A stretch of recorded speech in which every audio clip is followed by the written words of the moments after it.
오늘의 시선은 더불어민주당과 나락간 민심이야. 더불어민주당이 지방선거를 앞두고 지지율 폭락으로 고전하고 있어. 여기에 위기감을 느낀 나머지 당대표인 박지원 비상대책위원장이 국회에서 기자회견을 열고 공개적으로 잘못했다고 고개 숙여 사과하는 모습까지 연출됐어. 최근 여론조사에서 민주당 지지율은 29%로 30% 선이 무너진 상태야.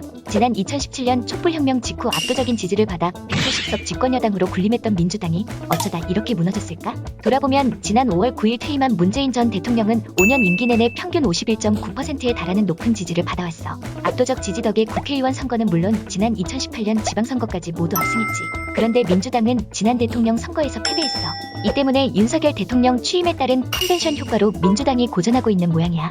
여기서 컨벤션 효과는 새 대통령이 취임하거나 정당에서 당대표를 새로 선출하는 등의 일이 일어난 결과 정당의 지지율이 상승하는 걸 뜻해. 어쨌든 새로운 대통령이 취임한 상황이고 윤석열 대통령을 뽑았던 안 뽑았던 많은 국민들이 이왕 대통령이 된 김에 잘 해주길 기대하고 있어.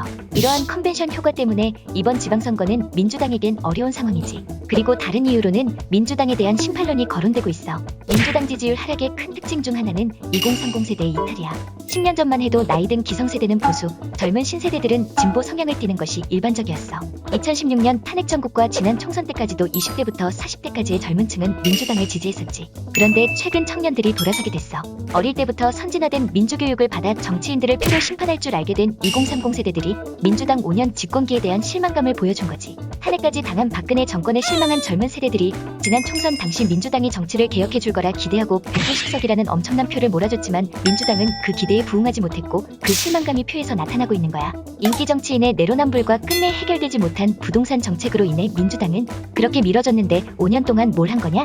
라는 물음 앞에 선 거지. 이제 민주당은 각성해야 해. 과거 자신들이 한 잘못을 깨닫고 스스로 외쳤던 적폐청산을 자당에게도 적용해. 국민을 위한 정치가 아닌 자기 자리만 챙기는 정치를 하는 내부 인사들에게 철퇴를 노리고 개혁해야 해. 아직 희망은 있어. 당장 당대표가 직접 고개를 숙여 사과하는 모습을 보였고 당 내부에서도 하나둘 변화를 외치는 의원들이 나오고 있어. 당 전체의 승리나 국민에게는 관심 없이 자기 개파다지기에만 몰두하며 일신의 안녕이나 추구하는 당내 기득권 세력을 과감히 청소하고 과거 부패한 기득권에 맞서 정의를 외쳤던 민주당 본연의 모습을 보여준다면 국민들은 다시금 기회를 줄 거야.